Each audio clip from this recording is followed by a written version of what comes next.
1988년 서울에서 올림픽이 시작될 때까지 서울 시민들은 줄을 서는 문화에 익숙하지 않았었습니다. 올림픽을 앞둔 대한민국 정부에서는 대한민국 시민들을 교육시키기 위해서 여러 가지 많은 방법을 동원하면서 애를 썼습니다. 왜 그런가 하면 많은 사람들의 생각에 줄을 서지 않는 것은 문화적이라고 생각하지 않았기 때문에 그렇게 했던 것입니다. 서양 사람들은 줄을 서는데 아주 익숙합니다.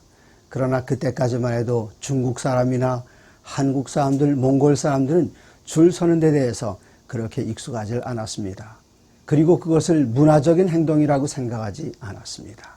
그러면 줄을 서는 것은 문화적이고 줄 서지 않은 것은 문화적인 행동이 아닐까요? 반드시 그렇지만은 않습니다. 이 동양의 문화는 유교 문화에서 비롯된 것으로 장유유서의 문화가 있었습니다. 그렇기 때문에 사람들은 줄을 서는 것보다 어른들이 나타나면 먼저 그 길을 양보해 줬습니다. 하지만 서양의 문화는 목축업을 하는 유목 민족들이 이룬 문화였기 때문에 누구든지 먼저 오면 먼저 뭔가 해야 하는 영어 표현대로 first come, first serve의 정신을 가지고 줄 서는 문화가 익숙해져 있었습니다. 한국 사람들은 어떨까요? 사람들은 만나면 첫 번째 묻는 그 질문이 나이에 대해서 묻습니다. 올해 몇 살이나 됐습니까? 서양 사람들은 상당히 불편해합니다. 하지만 한국 사람들은 왜 사람끼리 만나면은 먼저 나이를 물어볼까요?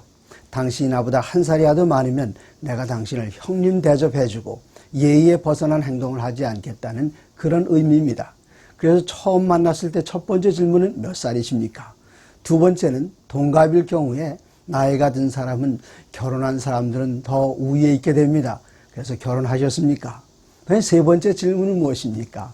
많이 경험하시는 것처럼 세 번째 질문은 자녀가 몇입니까?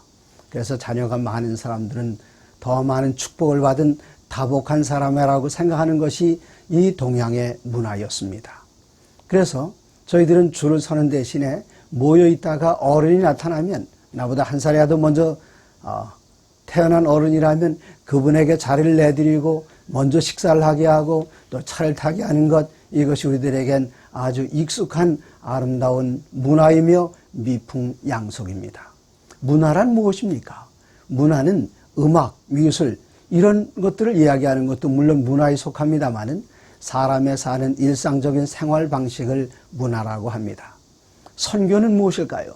우리가 전도는 같은 문화권에 있는 사람들에게 복음을 전하는 것을 전도라고 말한다면 언어와 문화의 장벽을 넘어서서 다른 민족에 가서 복음을 전하는 것을 선교라고 합니다. 선교에서 가장 중요한 것은 무엇입니까? 물론 말씀에 대한 깊은 이해와 하나님과 영혼에 대한 사랑과 복음에 대한 열정, 이러한 모든 것들이 아주 중요합니다. 그러나 이러한 모든 것들을 갖추고도 때로는 선교에 실수하는 일들이 있습니다. 그것은 문화에 대한 차이 때문입니다. 문화의 차이를 차이로 인정하지 않고 어떤 것은 더 우등한 문화가 있고 어떤 문화는 열등한 문화라고 생각할 때에 우리들은 선교에 실패합니다. 그래서 저희들이 다른 문화권에 가서 복음을 전할 때에 그 문화를 정확하게 이해하지 않고 복음을 전하기 시작하면 많은 시행착오를 겪게 됩니다. 예를 들어서 한국 사람들은 선교에 대한 엄청난 열정을 가지고 있습니다. 어디든지 갑니다. 그러나 많은 나라에서 한국인들이 크게 환영을 받지는 못합니다. 왜 그런가 하면 한국이란 나라는 다른 문화와 같이 지내본 적이 별로 없습니다. 왜 그런가 하면 지정학적으로 저희 한국은 반도국가이기 때문에 그렇습니다. 그나마 북쪽은 두만강과 압록강이 가로막고 있어서 어쩌면 섬인지도 모르겠습니다. 이런 환경에서 자라난 한국 사람들은 다른 문화를 이해하는데 상당히 어려움을 겪고 있습니다. 필리핀에 가면 천명 선교사 훈련원이 있는데 이 천명 선교사 훈련회는 여러 나라에서 모여온 청년들이 함께 모여서 훈련을 받고 선교를 해서 준비합니다. 당연히 이곳에 일어난 것은 문화적인 충돌입니다. 한국의 많은 청년들이 천명 선교사 훈련원에 참여합니다. 그리고 그곳에서 남방에서 온 인도네시아, 필리핀, 동남아시아 남방에서 온 청년들과 함께 훈련을 받고 나아가서 봉사를 하게 됩니다. 그런데 그 훈련 기간 중에 다소의 갈등이 따르고 있습니다. 어떤 갈등인가 하면은 북방에서 온 한국 사람들, 한국 청년들이 하는 그 대화 속에서 외국인 청년들이 제일 먼저 알아듣는 한국말은 빨리빨리입니다. 한국 사람들은 무슨 일 하든지 빨리빨리 해야 합니다. 왜 그럴까요? 그 문화를 다른 나라 사람들은 이해해 줘야 됩니다. 왜 그런가 하면 한국은 반도에 있으면서 북쪽엔 거대한 중국이 있고 동쪽에는 커다란 일본이 있어서 이 한국을 호시탐탐 노리며 시간만 있고 기회만 되면 이 한국을 공격해 들어왔습니다. 이때 한국 사람들은 무엇이든지 부지런히 하지 않으면 생명의 직접적인 위협을 받아야만 했습니다. 그러나 이 섬나라에 있던 필리핀이라든가 인도네시아 외적의 침입을 거의 받기가 그렇게 쉽지 않은 지리적인 조건을 갖고 있습니다. 또한 필리핀 같은 곳은 1년에 농사를 여러 번 짓습니다. 농사를 짓지 않아도 좋습니다. 그냥 누워서 쉬다가 바깥에만 나가면 그 밀림 속에 바나나가 지천으로 깔려져 있습니다. 농사를 짓지 않아도 그들은 먹고 살 수 있습니다. 그리고 1년에 벼농사를 지을 때 3번 농사를 지을 수 있습니다. 그러나 한국은 어떻습니까? 봄에는 반드시 땅을 잘 추스려야 하고 그 다음엔 씨를 뿌려야 되고 모내기를 해야 되고 또 모내기 한 다음에는 김을 맺어야 되고 김을 맺지 않으면 정확한 그때에 추수를 할 수가 없습니다. 봄 되면 뿌려야 하고 여름 되면 김을 맺어야 되고 가을 되면 추수해야 되고 겨울 되면은 거둔 것들을 잘 저장해야 하는 반면에 열대지방은 그렇지 않습니다. 그래서 한국의 여름도 열대지방인 필리핀이라든가 인도네시아 이것보다 결코 시원하지 않습니다. 한국의 여름 역시 아주 무덥습니다. 고온다습합니다. 그럴지라도 남방 문화권에 없는 더 부지런함이 있는데 그것은 왜 그런가 하면 이 남방 문화권에서는 오후 2시부터 5시까지는 시에스타라고 해서 죄송합니다. 반드시 그 시간이 되면 잠을 자야 합니다. 그러나 저희들은 그 시간에 잠을 자면 1년 농사를 다 망치게 됩니다. 그래서 여기에 문화적인 충돌이 어떤 것이 있는가 하면은 이 낮에는 2시부터 5시까지는 잠을 자는 이분들을 보면서 이 북방에서 온 사람들은 그들을 게으르다고 이야기합니다. 그런데 남쪽에 있는 분들은 이 북방에서 온 사람들을 가리켜 말하기를 너무나도 설쳐대고 너무나 사람들을 피곤하게 한다고 이야기합니다. 이 낮에는 낮잠을 자던 이 필리핀 선교사들이 어느 날 새벽이었습니다. 한국인 젊은 청년 선교사들이 자는 그 숙소에 와서 새벽에 갑자기 노래를 부르기 시작했습니다. 선교사들은 화가 났습니다. 그리고 그들로 하여금 조용하게 시켰습니다. 무슨 일이었을까요? 이 필리핀 청년들은 낮에는 시에스타를 즐기는 반면에 그들은 세레나데를 부르는 일을 합니다. 이 필리핀 청년들이 한국에서 온 청년들이 정말 외국에까지 와서 훈련받으며 수고하는 것을 보고 마음가운데 깊은 감동을 받았습니다. 그리고 사랑하는 한국에서 온 청년들의 그 동료 선교사들의 생일 날짜를 기억하고 그 생일날 아침에 감동을 주기 위해서 필리핀 청년이 다 모여서 기타를 치면서 노래를 불렀습니다. 갑자기 이 노래소리에 화들짝 깨어 일어난 한국 청년 선교사는 화가 났습니다. 낮에는 낮잠을 자면서 낮에 부지런히 일한 내가 잠 좀 자려고 하는데 새벽부터 노래를 부르면 다른 데 가서 부를 것이 여기 와서 노래를 부르는가. 이 필리핀 청년들의 그 따뜻한 정을 이해하지 못했던 것입니다. 이런 것들이 다 문화적인 충돌입니다. 우리들이 다른 문화권에 가서 선교하려면 그 문화에 대해서 먼저 이해하기 위해서 노력을 해야 되고 그 문화를 나의 문화로 수용한 그 다음에 선교가 자연스럽게 이루어지는 것입니다. 그래서 선교를 공부할 때에 첫 번째 배워야 하는 것은 다른 민족의 문화를 어떻게 이해할 것이며 내가 그 문화에 어떻게 적응하며 살아야 할 것인가를 아는 것은 아주 중요합니다. 오늘 여러분들과 함께 성경에 나타난 복음서에 나타난 예수님의 행적들 가운데 예수님의 교차 문화 사역에 대해서 함께 이야기를 나누겠습니다. 예수님께서는 복음서 전체를 통해서 한 6번 정도 외국인들과의 교류가 있었습니다. 그 중에 첫 번째 등장하는 것이 여기 요한복음 4장에 나타난 사마리아 여인을 만나는 일이었습니다. 여기 요한복음 4장 4절에 보면은 예수님께서 유대를 떠나서 다시 갈릴리로 가실 때 5절입니다. 사마리아를 통과하여야 하겠는지라. 예수님께서는 유대 지방에서만 복음을 전하는 것이 아니라 사마리아인들에게도 복음을 전해야 할 필요를 느끼셨습니다. 그래서 여기에 사마리아를 거쳐서 다른 곳으로 우회해서 돌아가실 수 있었지만 여기 요한복음 4장 5절에는 사마리아를 통과하여야 하겠는지라 예수님께서는 의도적으로 사마리아를 통과하였습니다. 그러나 제자들 앞에서 사마리아 여인에게 직접적으로 복음을 전하는 것은 불편한 일이었습니다. 그 당시 유대인들의 문화에 의하면 말입니다.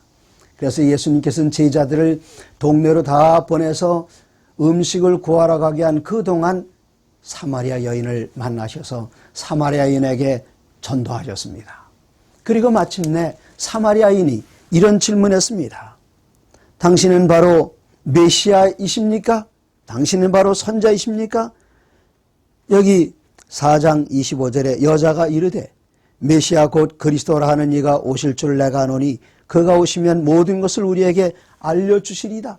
이때 예수님께서는 제자들에게도 말씀하지 않으셨던 그 비밀을 폭로하셨습니다.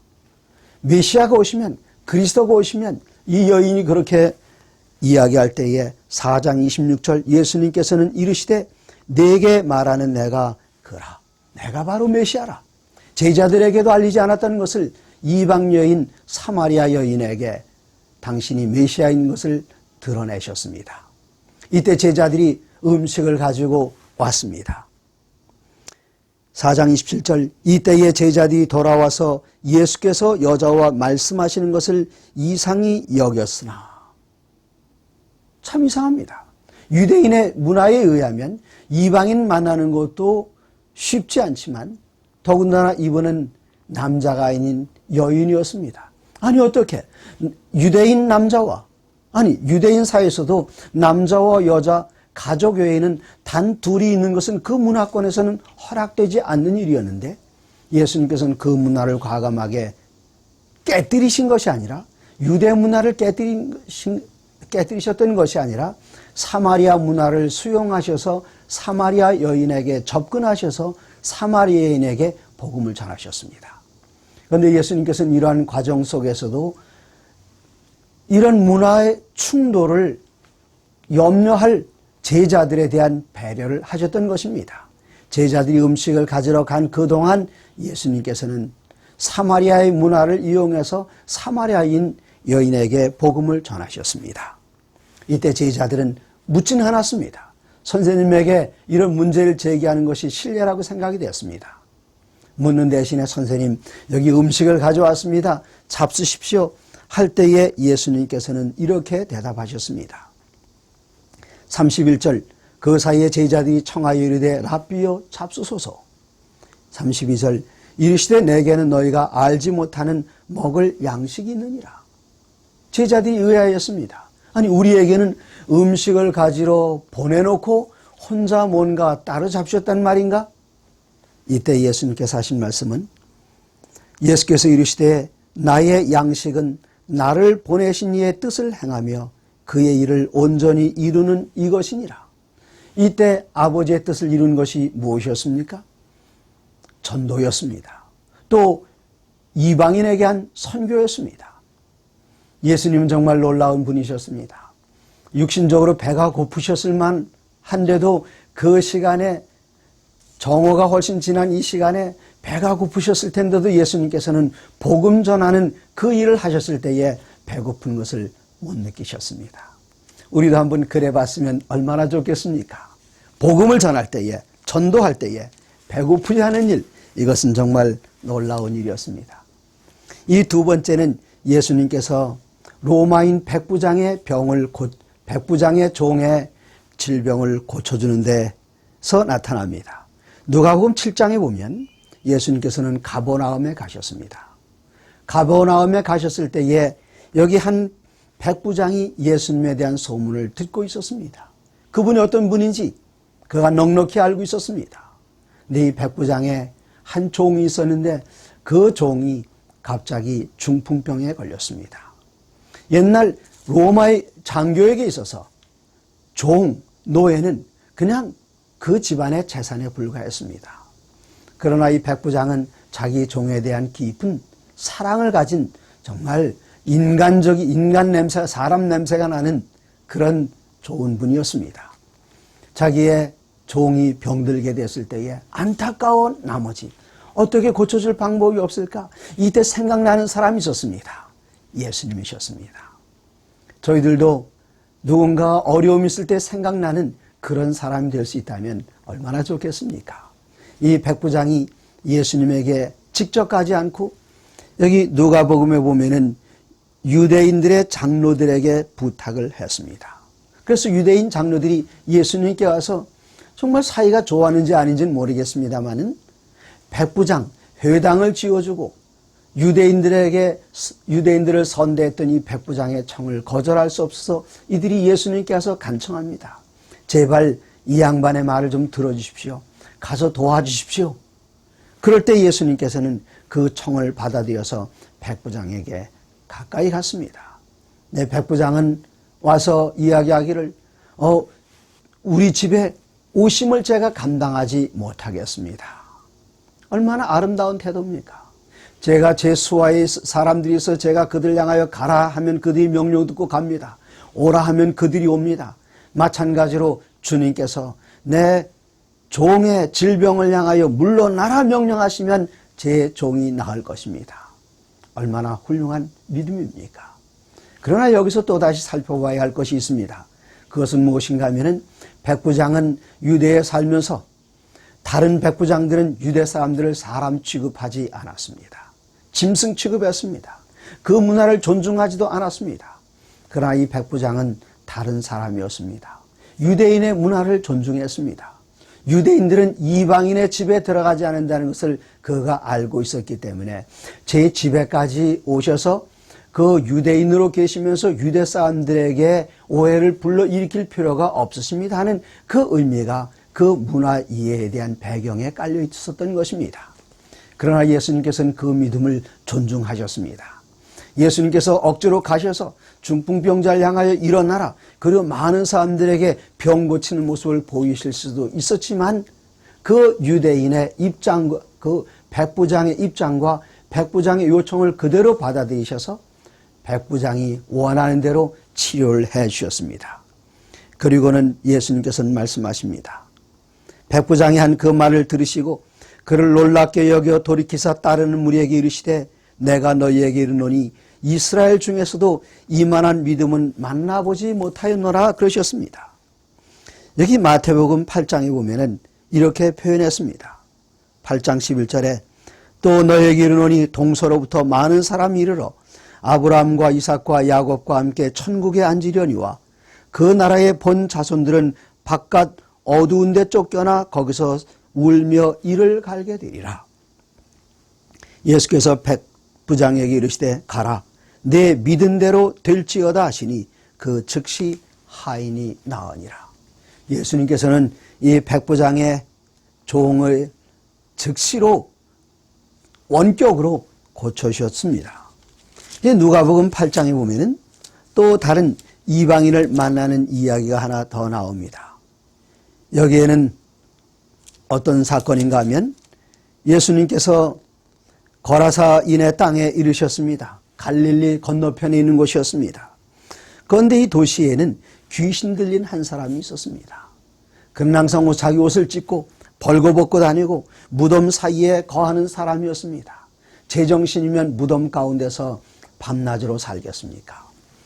이 사람이 예수님을 보는 그 순간 큰 소리로 이르러 지극히 높으신 하나님의 아들 예수여 당신이 나와 무슨 상관이 있나이까?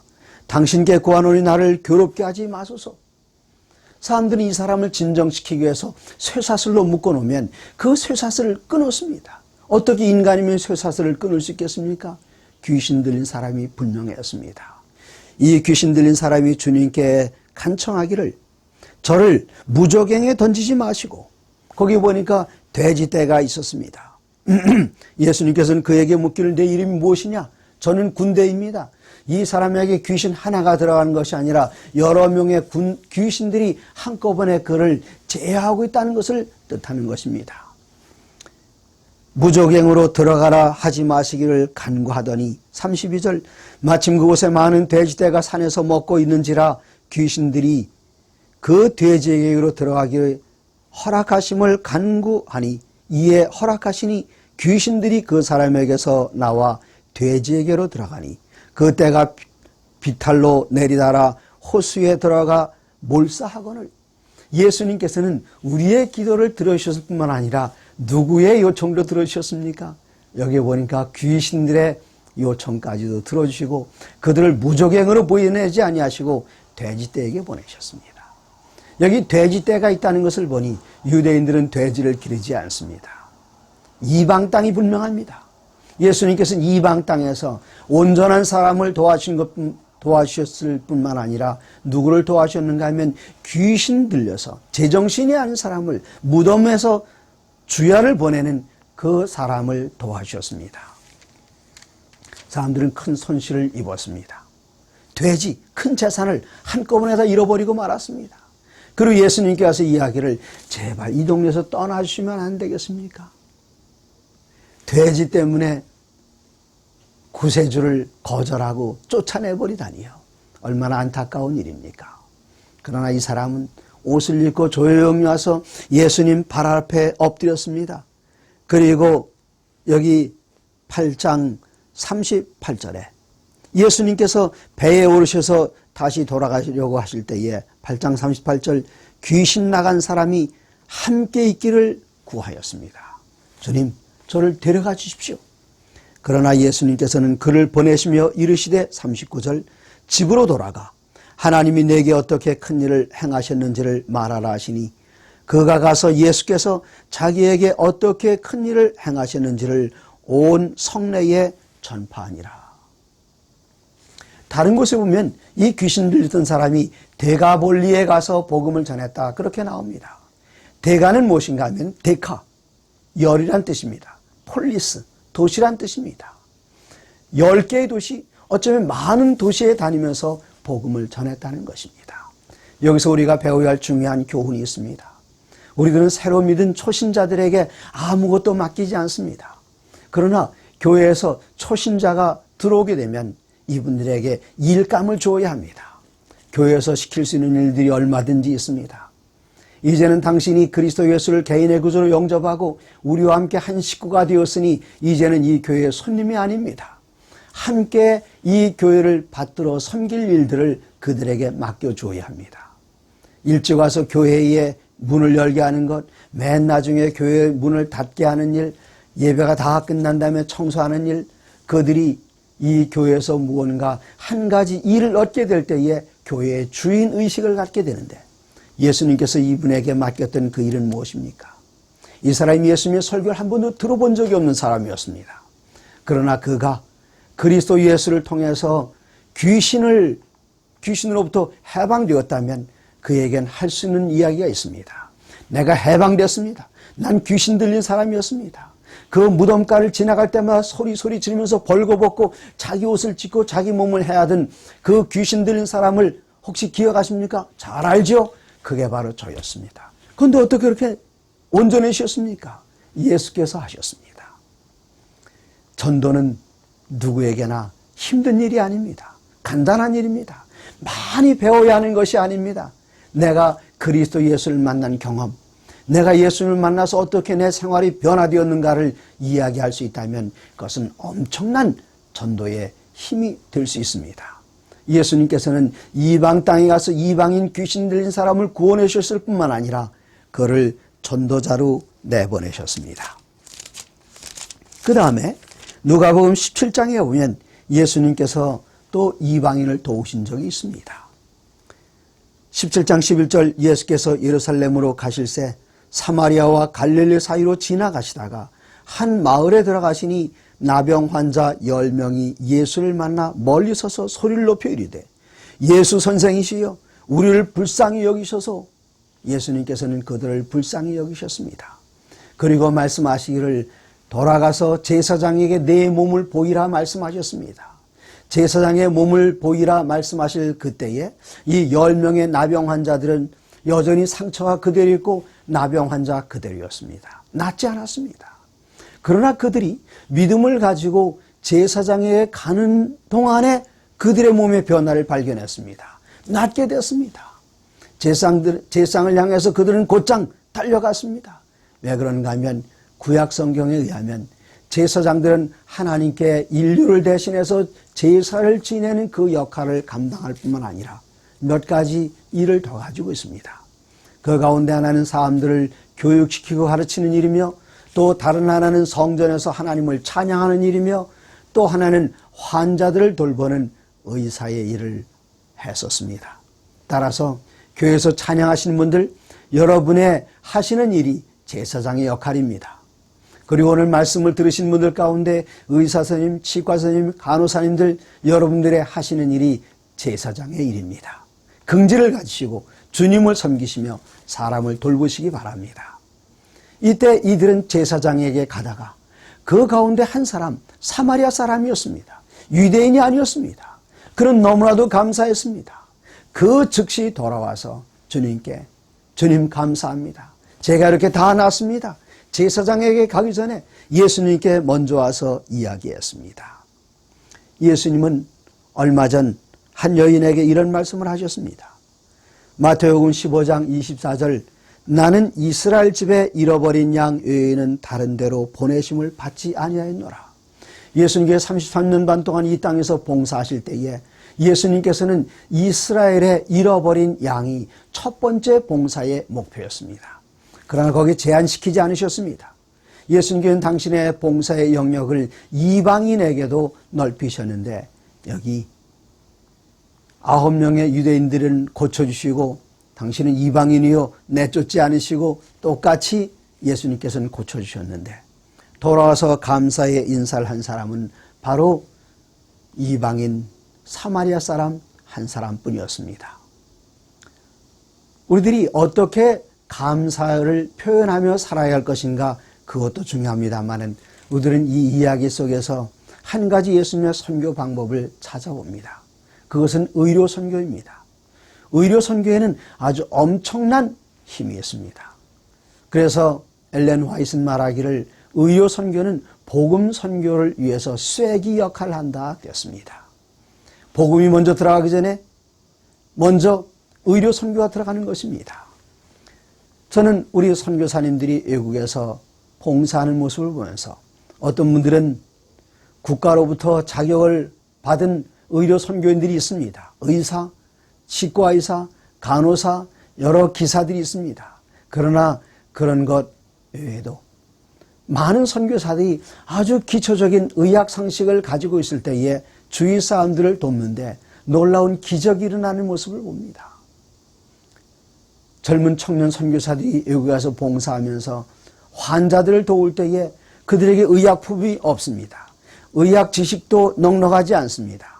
그러나 그들이 상비용으로 가지고 왔던 숯가루를 사용해서 배 아픈 사람들에게, 외상 있는 환자들에게 숯가루를 먹여주고 숯가루를 발라주고 아주 간단한 방법입니다. 그리고 수치료를 해줘서 그들의 열을 떨어뜨려주고, 그럴 때에 우리 주님께서 그들을 그분의 손, His hands로 사용하셔서 놀라운 치유의 역사를 일으키는 그 모습을 봅니다. 우리 모든 그리스도인들은 의학에 대한 깊은 상식을 갖는 것은 아주 훌륭한 일입니다. 시간이 날 때마다 어떻게 하면 하나님께서 우리에게 맡겨주신 이 몸의 성전을 잘 간수할 수 있는가를 연구하실 때에 우리는 좋은 의료 선교인이 되실 수 있습니다. 마지막으로 예수님께서는 요한복음 12장에서 헬라에서 온 사람들을 만납니다. 12장 20절, 명절에 예배하러 온 사람 중에 헬라인 몇이 있는데 그들이 갈릴리 베세다 사람 빌립에게 가서 청하여 이르되 선생이요 우리가 예수를 뵙고자 하나이다. 예수님의 제자들 가운데 빌립의 이름은 헬라식, 그리스식 이름입니다. 다른 안드레나 아니면 베드로나 요한이나 다 히브리식 이름이었지만 이 빌립은 헬라식의 이름이었습니다. 그래서 헬라 사람이 접근하기가 쉬웠습니다. 때로는 우리가 선교지에 가서 그 이름을 현지의 이름을 갖는 것, 그것도 중요한 일입니다. 옛날 선교사들은 외국에 가서 봉사하면서 그 현지의 사람들에게 영어식 이름을 줬습니다. 이것은 그렇게 바람직한 일은 아닙니다. 좋은 선교사들은 선교지에 가면은 자기 이름을 영어식 이름을 현지인들에게 고집하고 또 그들에게 내가 기억하기 쉽다고 내 이름은 메리, 내 이름은 피터, 내 이름은 앤드루, 내 이름은 데이빗 이렇게 해주는 것보다 그들의 문화에 맞춰서 내 이름을 그들의 이름 가운데 하나를 선택해서 이름을 지을 수 있다면 그분들은 선교사인 내게 훨씬 더 접근하기가 쉬워지는 것입니다. 그래서 여기 헬라인들은 그리스인들은 그리스식 이름을 가진 빌립에게 접근해서 우리가 예수님을 만나겠다 그랬습니다. 이때 예수님께서 하신 대답은 무엇입니까? 외국인들이 찾아왔을 때 예수께서 대답하여 이르시되 23절 인자가 영광을 얻을 때가 왔도다. 예수님께서 가나의 혼인잔치에 참여하셨을 때에 여기 음료가 떨어졌습니다.